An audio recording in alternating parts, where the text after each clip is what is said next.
Justement, pour cette 6e journée du Sahara, la jeunesse a été mise à l'honneur. L'idée est de susciter le goût de l'agriculture chez ces jeunes, nombreux à faire des découvertes lors de ce Sahara. Il a aussi été question de la problématique du financement de la filière agricole. Juliette Ouéa.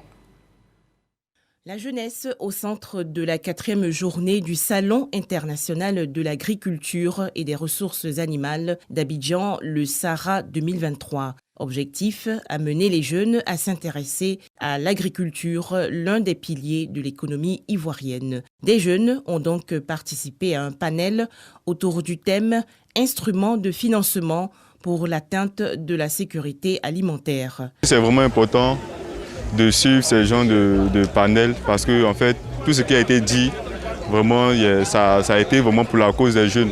Voilà, et moi c'est bien vrai que je suis étudiant, il y a certaines informations que j'avais pas et avec ce panel au panel que je viens d'assister aujourd'hui, franchement j'ai compris beaucoup de choses et puis bon. Nous, c'était bon, tout ce qui a été dit par les différents experts nous a beaucoup appris. Je suis venu participer au Sahara, déjà pour découvrir le potentiel agricole et technologique qu'on a dans notre pays.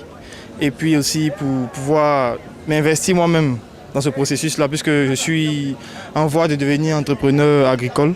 Donc pouvoir avoir tous les renseignements qu'il faut avoir pour pouvoir s'intégrer dans ce domaine-là. En Côte d'Ivoire, l'agriculture rencontre des difficultés, notamment en matière de financement des petits producteurs.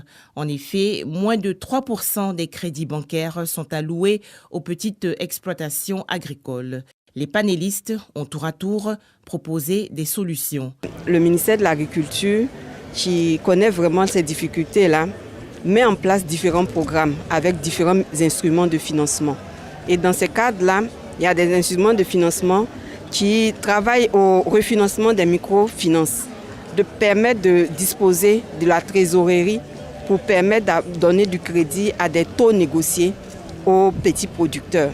Donc on a des fonds de refinancement qui sont mis en place, on a des fonds de garantie également qui sont mis en place pour mitiger un peu le risque. Nous avons réussi à mettre en place un dispositif qui accompagne non seulement les coopératives mais aussi les producteurs. Vous êtes sans ignorer que d'ici à 2030, c'est un producteur qui va nourrir donc 2 non-consommateurs, 2 consommateurs non agricoles on va dire, et d'ici à 2050, c'est 4 consommateurs non agricoles.